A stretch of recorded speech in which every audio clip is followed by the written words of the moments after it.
resistance is futile. Boldly going where no show has gone before. This is The Week in Geek with David D. Squared and Brian Held. Heard live on News Talk 99.5 WRNO and the iHeartRadio app. Here are your hosts, Brian Held and D. Squared. Greetings, citizens of Earth. This is The Week in Geek, your source for geek and pop culture news that's trending now. I'm your host, D Squared, with Brian Held. Brian Held. How the hell are you, buddy? Fantastic, sir. Super. Thanks for asking. All right, man. So the Saints won. Who dat? I know you don't care. I don't. All right, but let's lay out the show real quick. Yes. We have an exciting, astounding show for your oral entertainment. Something like that? That's with an A. Oh, right. Yes. I don't spell very well. Right. All right, so we'll open up with top nerd news, and then we'll bring on our boy Skungy with his pick of the week, which is Assassin's Creed. All right. And who's our guest? Our guest is Kathrine Arden, author of The Girl in the Tower. She also wrote The Bear and the Nightingale, and we interviewed her last January. Right. I always think of the Bear, and the Maiden Fair from Game of Thrones. Oh, okay. You don't watch that either. I'm just going to come in there and beat the crap out of you. No, you're not. Just FYI. Okay. I know I'm too lazy to come in there.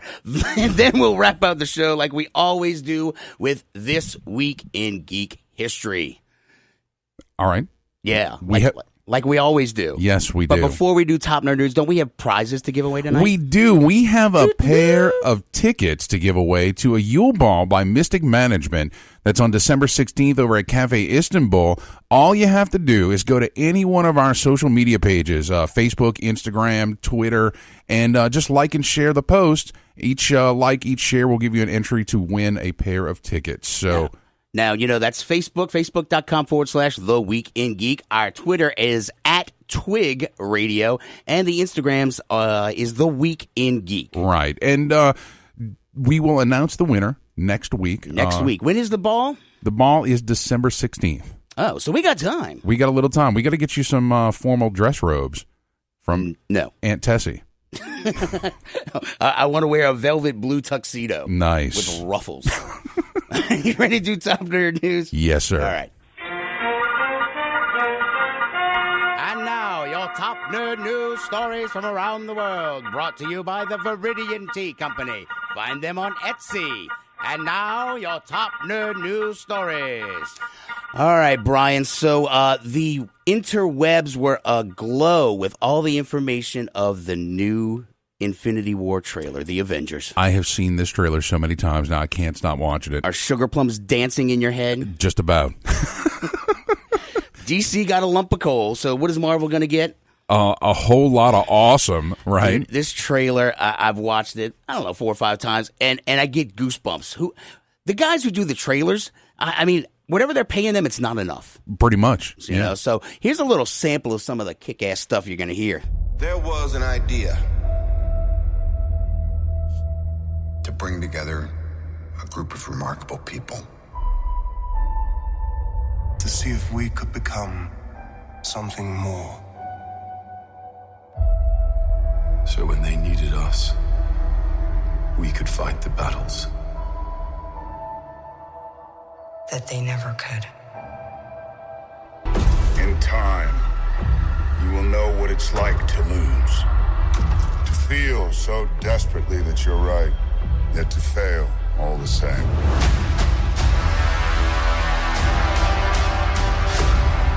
Dread it. Run from it. Destiny still arrives. Evacuate the city. Engage all defenses. And get this man a shield. Yeah! I love it. Isn't something one considers when balancing the universe. But this does put a smile on my face. This is the best song ever. It is. I want to work out to it like 23 hours a day. God. Thanos. Hell, you guys. Oh, yeah, right. Yeah. Forgot about that. That's old One-Eye Thor. I know. Talking to the Guardians of the Galaxy. This is going to be like the epic crossover movie that we will tell our children about. Well, so have you seen all the memes, though, that have been popping up about Thanos?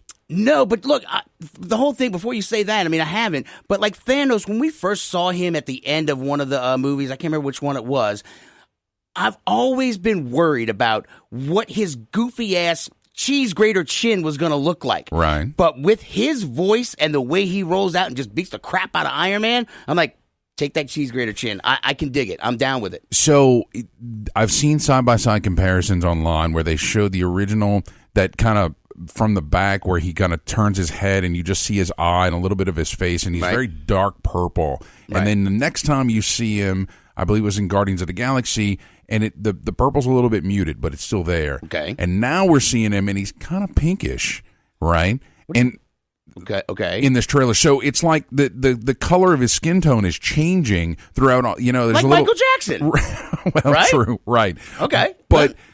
When he had a disease. The memes that are popping up is people are photoshopping that picture of Thanos when you first see him, and he comes in and he's all bald, and I've seen him turn him into like Homer Simpson, right? Like all this kind of crazy stuff. Oh, it's good. I can't believe you haven't seen that yet. I have not. Yeah, so there's a ton of memes out there where they're changing up his appearance in all kind of different ways.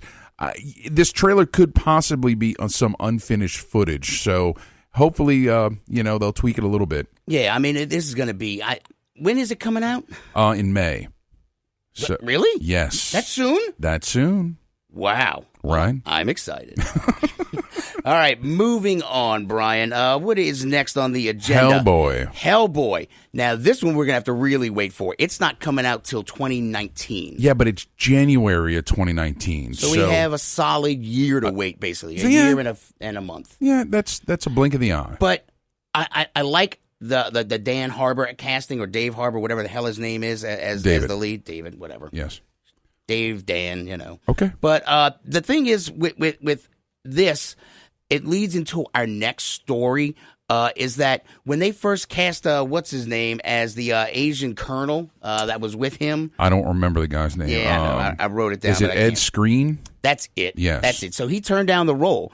And so now Disney has actually come out with their new casting of Mulan. Right. And imagine this. They actually cast a Chinese person to play a Chinese character. I think it's fantastic. Boggles the mind. Yeah, Crystal Liu is the Chinese actress. Yeah, Forbidden Kingdom and Outcast. I don't remember Outcast. Was that the one with Nicolas Cage? I don't know. You know what I watched recently? The Great Wall. Okay. With Matt Damon. Matt Damon. Right. It was actually kind of cool. Yeah. I mean, it was what it was, but I enjoyed it. They had like weird monsters and dragons and samurais and flying chicks with spears. Yeah. I enjoyed my popcorn and the movie. Okay. That's cool. I saw a clip of it, and I was like, that's kind of interesting. Yeah, it was too lowbrow for you, sir. I don't mind some mindless action from time to time. Like Marvel movies. Hey, now. So, I don't know. I really hate this whole live action trend for Disney. They can suck it. I hate it. Did you not like Beauty and the Beast? No. Did you even see it? Yes, I saw it. Okay. I watched it with Dean. All right. I love the original cartoon. Okay. I love the music in that one. I'll sing it to you later. Don't make me sing to you. Well, I mean, you don't like them recapitalizing on their existing. I guess technically, it's not like it's not really a reboot. Reboots. Reboots. Don't talk to me about reboots. It's a reimagining, voice guy. A reimagining is what it is. So I don't know. I mean, it is what it is. But at least Hollywood has kind of started to realize that they can't, like, what was that god awful movie with a Hawaiian chick, the chick from Easy A. I love her. I have a picture of her on a Camaro in my bedroom. I can't remember her name, but they tried to pawn her off as Hawaiian and Japanese. And she's as pale as me, brother. Wow. Yeah. Yeah, no, I mean, I think it's a very good thing that they're, injecting diversity into the film industry here and casting appropriately. That's important. Well, now, this might change in the corporate world, Brian, because we're going to have just one giant conglomerate called Disney. Right. Disney is back in talks with 21st Century Fox. They're going to buy it. They're going to get controlling interest of Hulu. They're going to get the X-Men and Fantastic Four franchises back, which, take Fantastic Four, just go drown it in a river. Don't bring it back. But that's Marvel's first family. I don't care. Why not? Because it is Nobody has a fond thought of the Fantastic Four in the movie business. It has crapped the bed 5 times. No. Nobody cares. I don't care how good they think they might do. It will still suck. The first 2 were not that bad. Yeah, because Jessica Biel took off her clothes.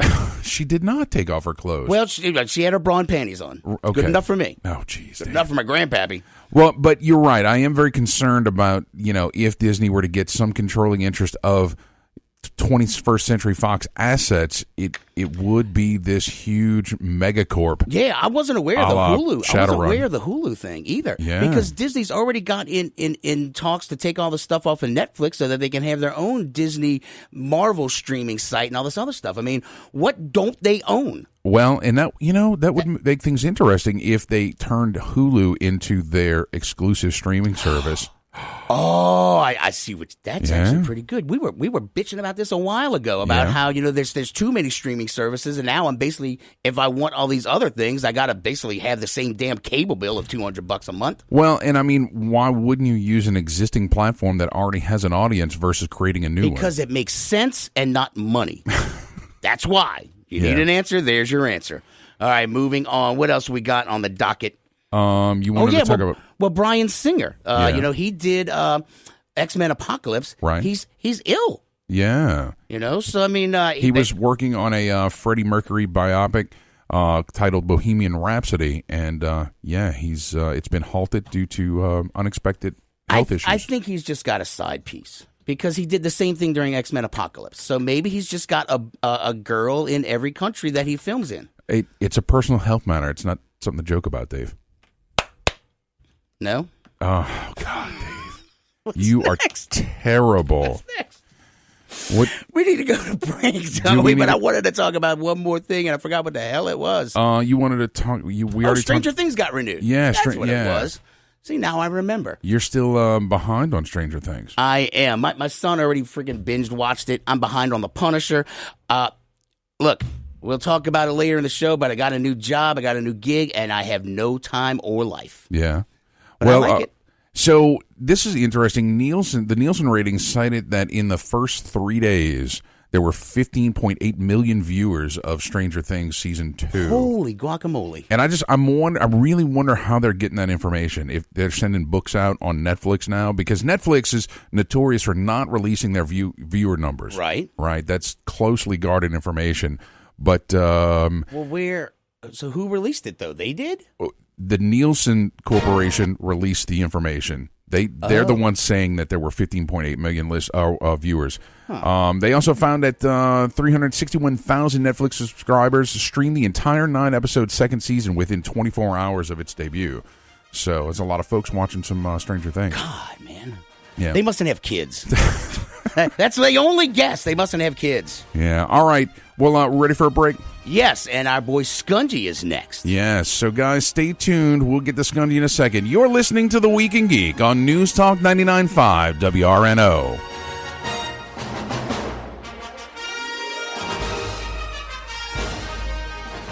This is Sue May with Cannon Hospice. I'd like to invite you to tune in to WRNO on Saturdays from 3 to 4 p.m. Growth and opportunity have led us to this new time slot. We look forward to having you tune in and call in to the Cannon Hospice Health Hour every Saturday from 3 to 4 p.m. starting July 8th. In a New Orleans that never was and never will be, airships float high above the city while platoons of clockwork automatons patrol the streets below. In Storyville, pirates, streetwalkers, gamblers, and thieves prowl back alleys in search of their next mark. New Orleans by Gaslight, the premier anthology of locally written and locally produced steampunk poetry and fiction, all set in Victorian New Orleans. Buy it now, available in both paperback and Kindle versions at Amazon.com. New Orleans by Gaslight. Is now an audiobook read for you by Brian Held. It's a tale of a young girl from Tortuga who disguises herself as a boy and bluffs her way onto a pirate ship, chasing after her one true love, only to find adventure on the high seas. Jezebel Johnston, Devil's Handmaid is available on Amazon, Audible, and iTunes. Get your copy of Jezebel Johnston today. You've waited for it, and now it's here. Get your very own Week in Geek Radio Show t-shirt and help support our show. These 100% cotton black t-shirts with the Week in Geek Radio Show logo are going fast. So don't wait. Go to twigradio.com and order your shirt now. Just go to twigradio.com and get your very own Week in Geek Radio Show t-shirt. $15 up to XL, $17 for 2X and 3X. That's twigradio.com. Friends, is your morning tea just not your cup of tea? Then try the tea blends of Viridian Tea Company. At Viridian Tea Company, they sell blends guaranteed to make you think outside the box. With such blends as My Enemy's Tears, Goth Librarian, Cyberpunk, and many more, your tea experience will be out of this world. Look for the blends at Tubby & Coo's Mid-City Bookshop, located at 631 North Carrollton, or on Etsy at Viridian Tea Company. Try Viridian Tea Company today. Your taste buds will thank you. Black Tie Tans, the premier mobile spray tanning professionals of New Orleans. Black Tie Tans will come to you and give you a natural glistening glow on the go. First-time customers get 20% off their first tan. Find them on Facebook at Black Tie Tans or email them at blacktieTans@gmail.com to set your appointment. Going to a wedding? Going out to the club? Black Tie Tans will give you the look you need. Black Tie Tans. Tell your pale friends.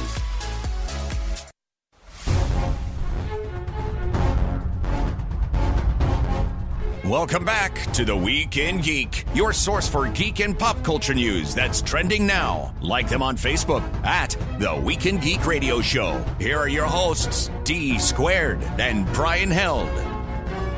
Welcome back, New Orleans. You're listening to the Week in Geek on News Talk 99.5 WRNO. This is Brian Held with D Squared, who's very sad. Why? Because we got to talk to Skungy. No, come on. Let's bring on Skungy. Do we have to? Yes. All right, fine.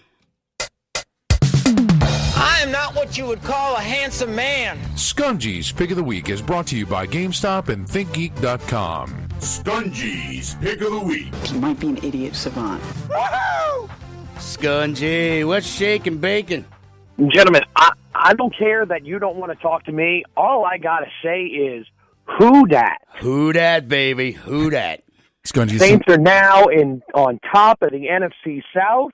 And you know what? I'm happy. We're 9-3, and on our sister station, Sports 1280, once the Saints hit 10 wins, our morning host, Jeff Duncan and Larry Holder. Larry Holder's got to shave his head. So tune in for that interesting information later on in the week. That could happen on Thursday night. It could. It could. All right, what are we talking about? Ass in Creed?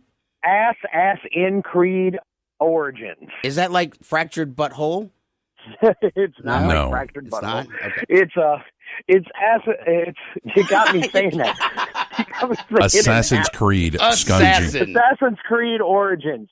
Now, this is the latest. I'm not even going to try to count how many entries into the series it is. This is the latest entry into the Assassin's Creed series. Now, for the last couple of years, they had made an Assassin's Creed every year. Well, last year they decided, you know what, we're going to stop. We're not going to make one last year. We're going to give her a break, and we're going to try to come out stronger than ever. And you know what? I think they did. I really think they did. Wow. This Assassin's Creed, it is set in the Egyptian, it's with the Egyptian... The Nile Delta? You would play the mythology of, the pharaohs and whatnot. Okay. So it's all through the Egyptian desert. Okay. Now, every area in this game feels different. So that's one thing that's different. There's so many different things in this one that makes it feel fresh and renewed. And that's what you want in a series like this that has been, let's be honest, it's been like every entry felt more of the same and more of the same and more of the same every time they came out with it. Yeah, it's like we added ships this time. Hooray. Yay. And this one actually feels reinvented. So they have brand new areas. And every area in this, the map is huge, for one. It is absolutely humongous. But it doesn't feel like a rehashing. Like when you go to one area and then you go to another, it doesn't feel like a rehashing of the same area. Every area is different. They have different cultures, different guards. They have different prejudices. Interesting. So it feels really like every area feels like you're going to a different place, not just a re-skinning of the same place. So clearly, there was a lot of programming in order to add all of this new content. Does it suffer any of the issues that Paris entry had? I don't remember. Unity? Yeah. Unity. No. Oh, my God. We do not utter its name. Yeah, that is the game that shall not be named.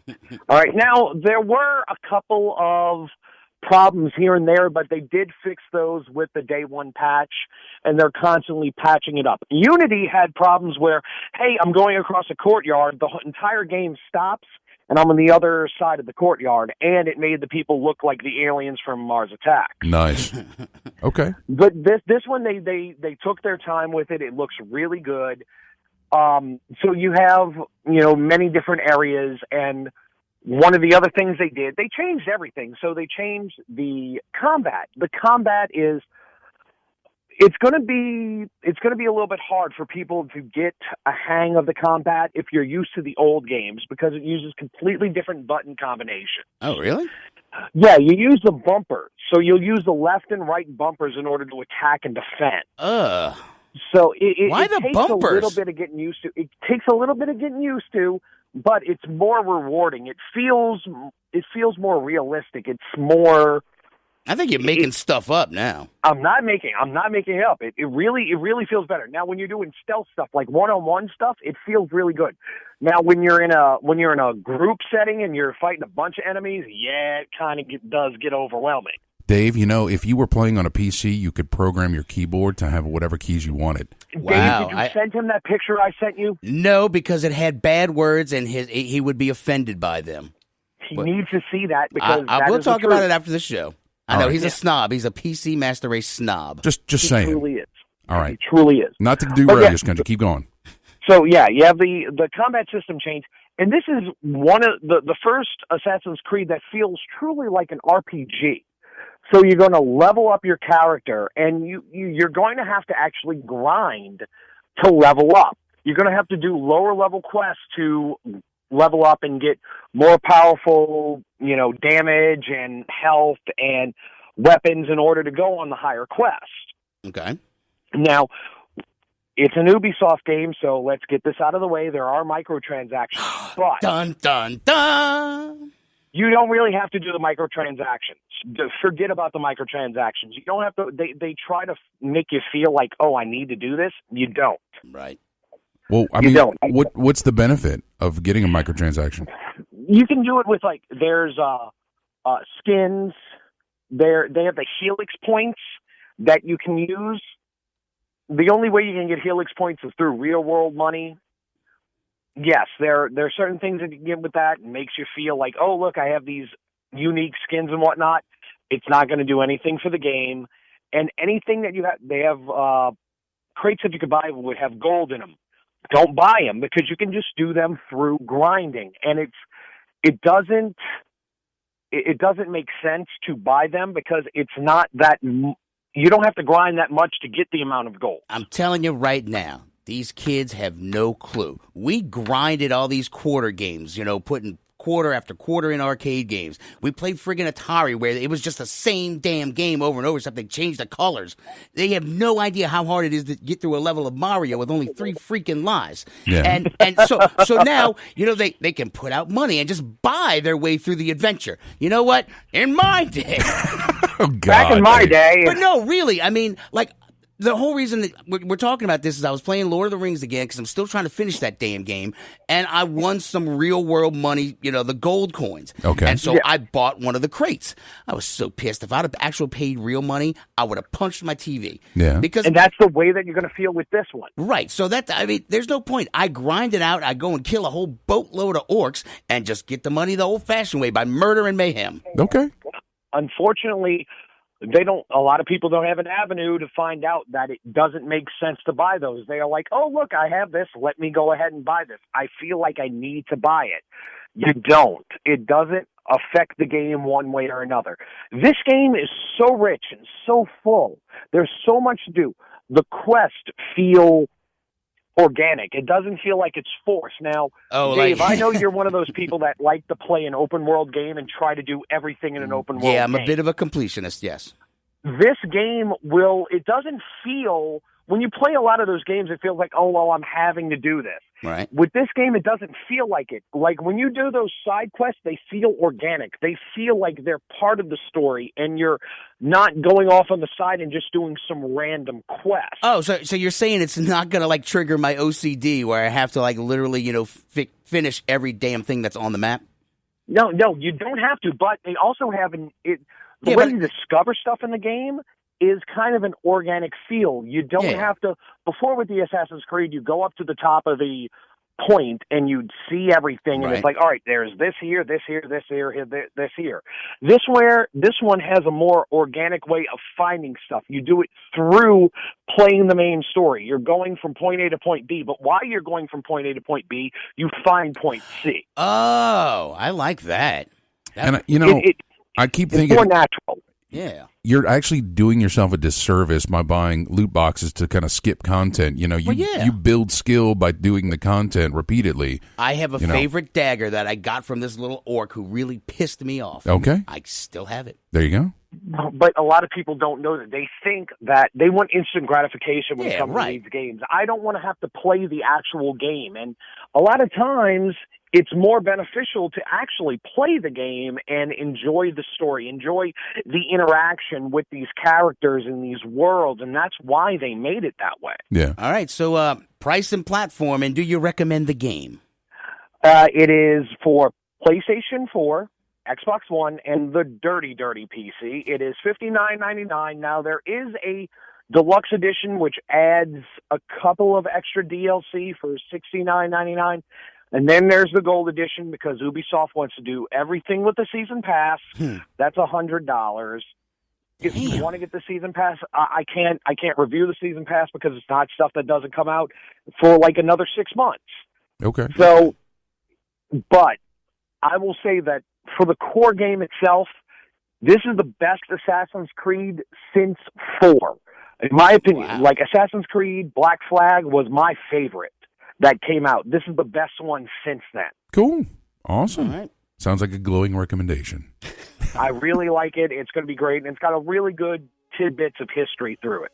All right. Well, hey, Skungy, we're going to do our Christmas buying guide next week. You got some good stuff on your list? Oh, I got some good stuff. I have one in my hand already because I kind of cheated Christmas and bought it already myself, and I'm looking at it right now, and I can't wait to talk about it. He works at a whole store supported by Think Geek. He's at the nerd mecca to buy crap. I know. It's awesome. And you get an employee discount, too, you SOB. Oh, I got a big employee discount on it, too. And you know what? I'm gonna actually say this right now, and sorry, it's a shameless plug, but if you go to any GameStop right now, we have a big collectible sale with a bunch of games that are, a bunch of collectibles that are on clearance.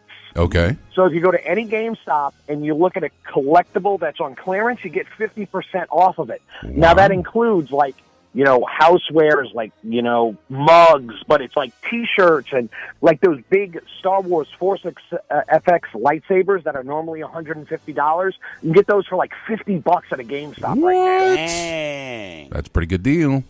All right. Well, thank you, Skungy. No problem. All right. Skungy, we'll talk to you next week. We'll see y'all then. I'm not fired. or not. Or not. We'll see. Just look for it. Look for a pink slip in the mail. All righty then. All right. We have our guest next segment coming in. Yes, Miss Arden. Yeah, Kathrine Arden, author of The Girl in the Tower. So, guys, stay tuned. You're listening to The Week in Geek on News Talk 99.5 WRNO. Dust off those dress robes and get ready for Mystic Management Yule Ball Saturday, December 16th at Cafe Istanbul in New Orleans. Prepare to dance the night away to the live musical stylings of Dr. Sixtet. Then take a break at the bar with a cold butterbeer or some liquid luck. Tickets are $25 and can be purchased from the Freak Cat at yahoo.com. Look for our event page, A Yule Ball, on Facebook for more information. Doors open at 10:30 p.m. Join us at a Yule Ball by Mystic Management on December 16th at Cafe Istanbul for a magical evening. You've waited for it, and now it's here. Get your very own Week in Geek Radio Show t-shirt and help support our show. These 100% cotton black t-shirts with the Week in Geek Radio Show logo are going fast. So don't wait. Go to twigradio.com and order your shirt now. Just go to twigradio.com and get your very own Week in Geek Radio Show t-shirt. $15 up to XL, $17 for 2X and 3X. That's twigradio.com. Friends, is your morning tea just not your cup of tea? Then try the tea blends of Viridian Tea Company. At Viridian Tea Company, they sell blends guaranteed to make you think outside the box. With such blends as My Enemy's Tears, Goth Librarian, Cyberpunk, and many more, your tea experience will be out of this world. Look for the blends at Tubby & Coo's Mid-City Bookshop, located at 631 North Carrollton, or on Etsy at Viridian Tea Company. Try Viridian Tea Company today. Your taste buds will thank you. Black Tie Tans, the premier mobile spray tanning professionals of New Orleans. Black Tie Tans will come to you and give you a natural glistening glow on the go. First-time customers get 20% off their first tan. Find them on Facebook at Black Tie Tans or email them at blacktitans@gmail.com to set your appointment. Going to a wedding? Going out to the club? Black Tie Tans will give you the look you need. Black Tie Tans. Tell your pale friends.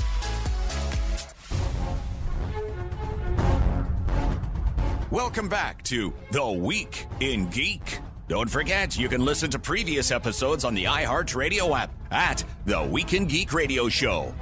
Here are your hosts, D Squared and Brian Held.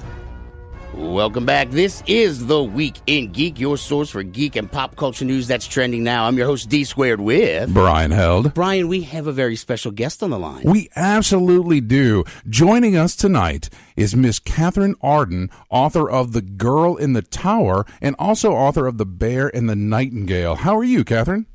I am doing great, guys. So excited to be here. Fantastic. Now, you joined us all the way back January 12th of this year to talk about The Bear and the Nightingale, but how fast do you write? I mean, 2 books in 1 year?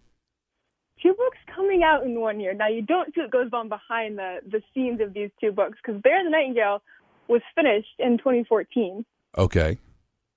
So given the gap between finishing and publishing, I managed to write more books in this sort of dead time. So it seems like I'm fast. I'm not that fast. All right. So you've got time to catch up. So you've got, 30 novels all waiting in the wings at this point, right? Oh, several. 32 to be exact. A half dozen. Well, so for our listeners, if you wouldn't mind giving us just a quick synopsis of The Bear and the Nightingale so we can kind of set the stage. The Bear and the Nightingale is a historical fantasy. It's set in Russia during the Middle Ages, and it's a cross between actual characters and events from Russian history and Slavic folklore and fairy tale elements. In the first book, we met the main character, Vasilisa, who lives with her family in a small village north of Moscow, and the book kind of covers her childhood all the way to her teenage years. So a big event at the end of the book sees her off in the world, and the second book kind of picks up her life where the first book leaves off. So, right, we got an advanced reader copy from your publisher. That's Penguin Random House. And, that is true. This book will be out December 5th. So we're picking up the story from here. The girl in the tower, right? Vasilisa has grown up a little bit, but we can see that she's got a lot more growing to do, right? She has a lot more growing up to do. She came of age in a certain way in the first book, but she's definitely very much an adolescent in the second novel, making rash decisions and kind of trying to find her place in the world. Well, and I find it very interesting because of the historical period around which this is centered. It's a very patriarchal society, and she finds it very tough to deal with that, right? Absolutely. She has no real options for herself in that time period. You could either get married and be a wife or become a nun. That was kind of option A, and option B for a woman. And for Vasilisa, whose desire for freedom sort of overrides everything else, she has no good options in this time period. And a lot of the book is her trying to make the best of the options she does have and figuring out her place in the world where she doesn't quite fit in. So without giving away too many spoilers, one of the other major characters is, and if I'm going to, correct me on the pronunciation, is Morozko, is that right? Mm-hmm. Morozko, yeah. The Frost Demon. Yeah. Tell me about this guy. Well, the Frost Demon was one of the original sort of ideas that I played with when I first started writing Bear the Nightingale. Morozko is a real character in Russian folklore. He started out as sort of a god of death, like death personified, and over the years and over many retellings became this like Jack Frost kind of malicious figure. And today he is still part of Russian culture as Ded Moroz, like Father Christmas. So there's an evolution from like death to Christmas, which I found really interesting. Isn't that crazy? Crazy, right? No, that's very crazy. You know, the personification of death, and then hey, it's Santa Claus. over many thousands of years of like, you know, slowly evolving, but I was always fascinated by the idea of an immortal character who starts one way and winds up very different. And in writing Bear and the Nightingale, I wanted to not just show how Vasilisa evolves, but also how this other character, Morozko, evolves. And in some ways, how them knowing each other affects both their kind of paths in life. No, and it's great, you know, the magic too that you present in this story. Of course, going back to Vasilisa, she's special. She's gifted in that she can see things that normal people can't see. That's how she interacts with this guy, right?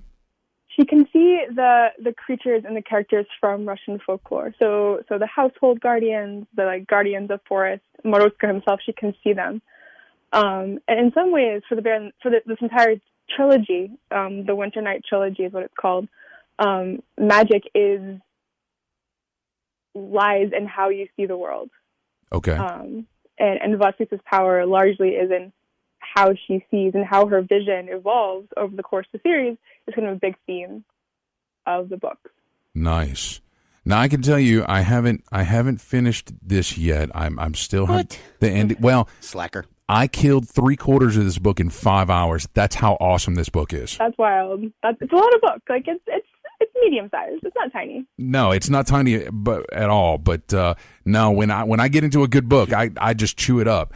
Now, but Same. we talked about your 32 novels you got in the wings. You already have the end of the trilogy wrapped up. That's going to be The Winter of the Witch.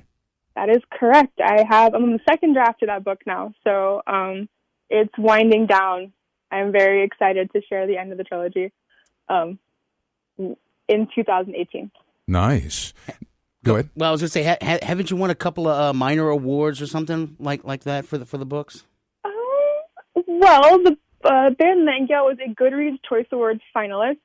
The actual winners will be announced next week, I think on Tuesday.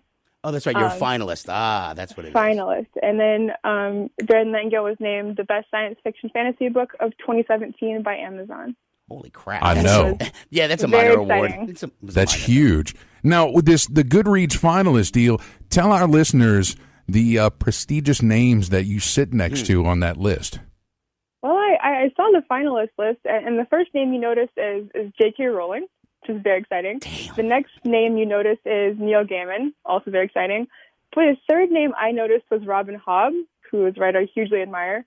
And it just keeps on going from there. And Kay Jemison's on there. It's quite a fantastic list. Are they going to bring y'all all together for like a writers. dinner, like a banquet? God, oh my gosh, that would be my dream.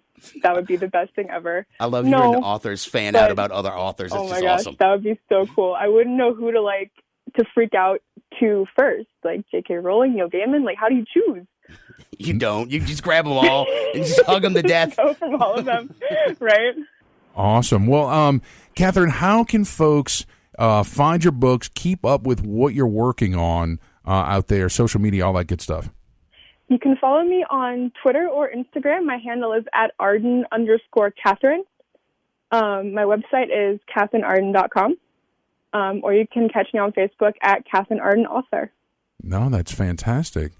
Yeah, right. and Go ahead. Oh, I'm just active on all those platforms, so please come, send messages. I try to answer. Oh, and one other thing, too. The closest you're going to get to us in New Orleans, you're going to be in Houston, Texas on January 25th at Brazos Bookstore, right? Yes, I am. Awesome. Yes, I am. So talk to Penguin about getting you booked down here. I will work on it. I would love to go to New Orleans. Yeah. That'd be fabulous. And Tuesday, December 5th, the new book comes out. Yep, it's That out. is the date. Mark your calendars. Awesome. Kathrine, hang on for a second. Guys, stay tuned. When we get back from this short commercial break, we'll have This Week in Geek History. You're listening to The Week in Geek on News Talk 99.5 WRNO.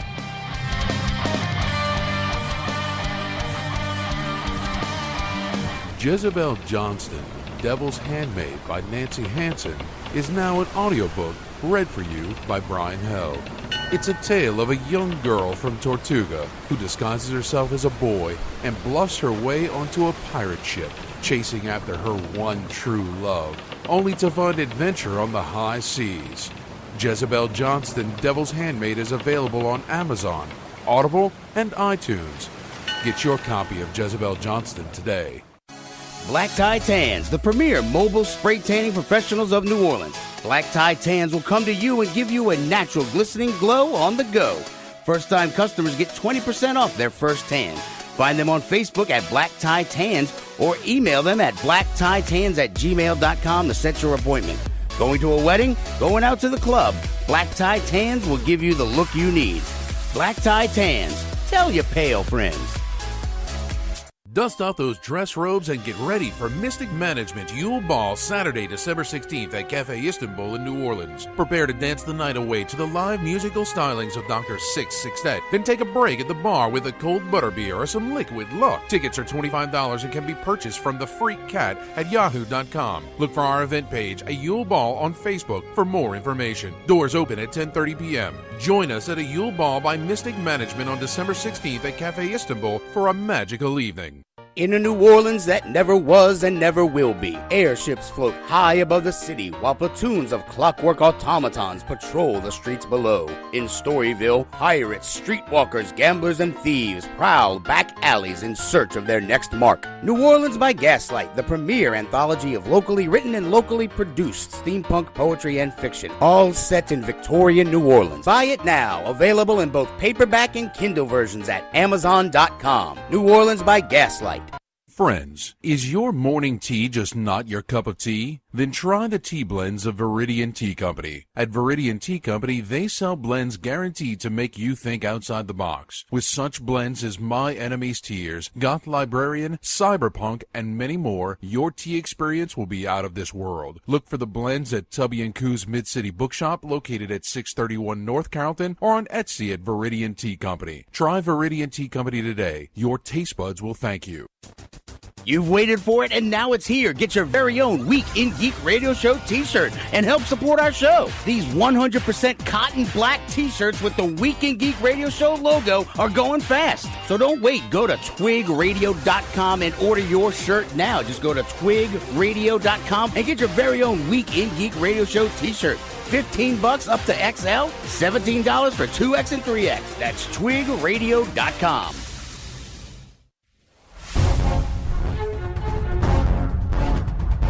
This is The Week in Geek, your source for geek and pop culture news that's trending now.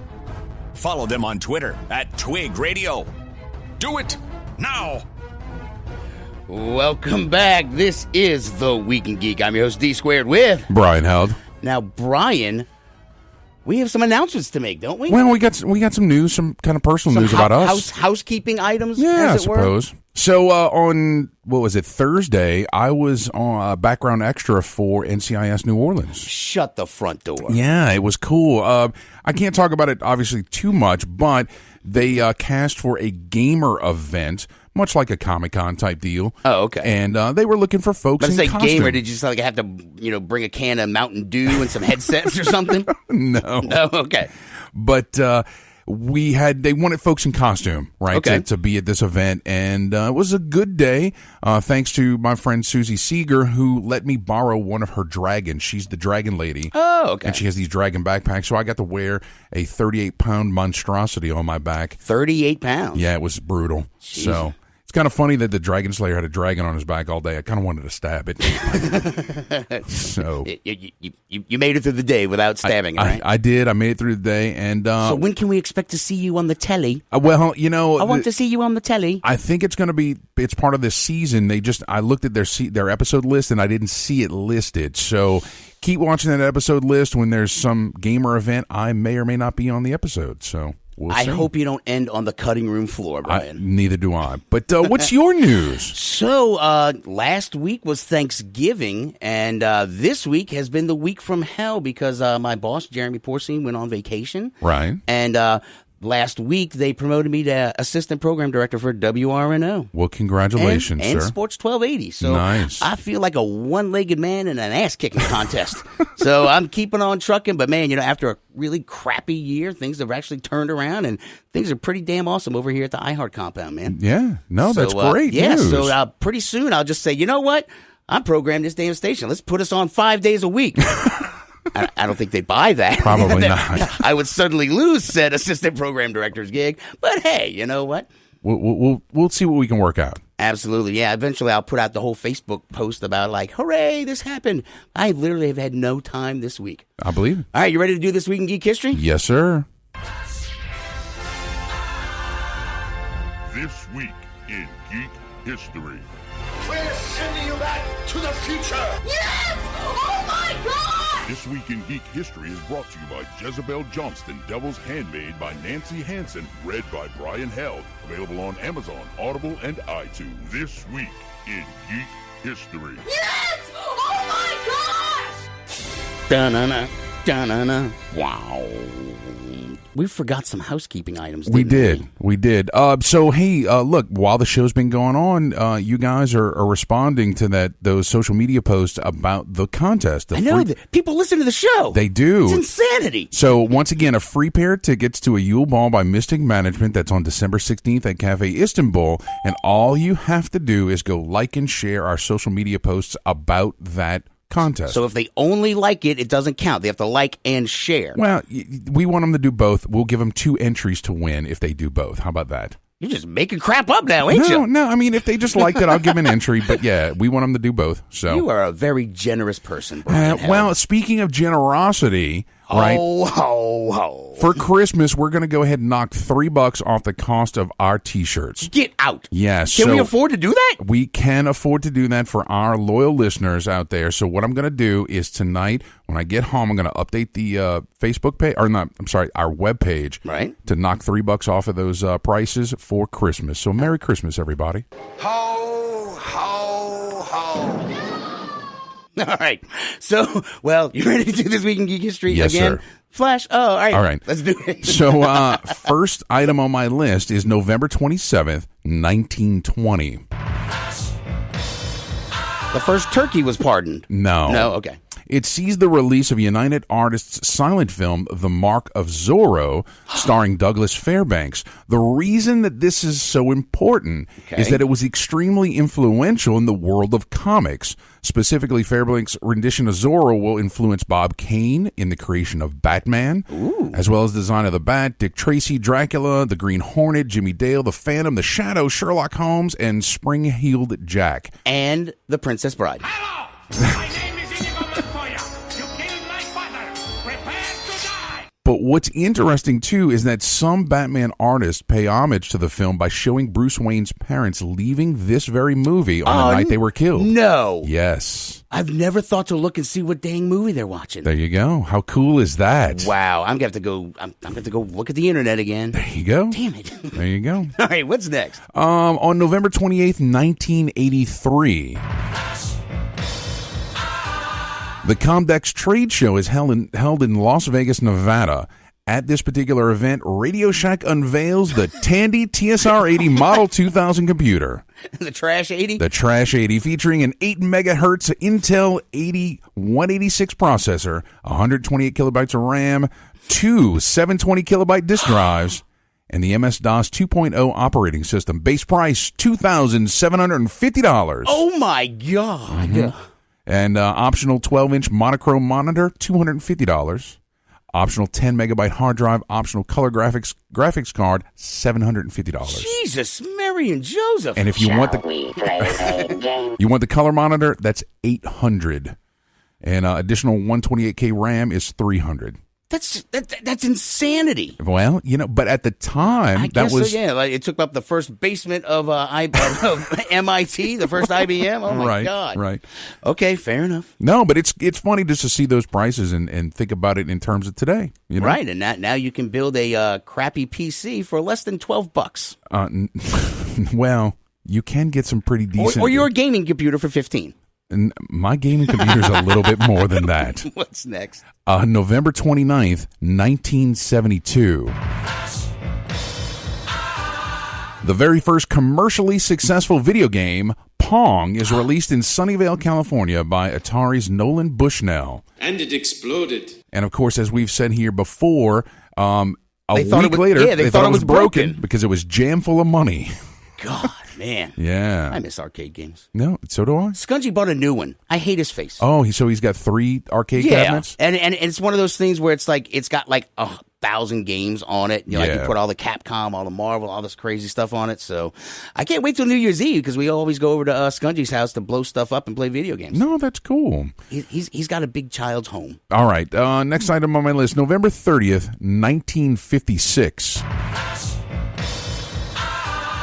The CBS program Douglas Edwards and the News becomes the very first live broadcast to ever be video recorded.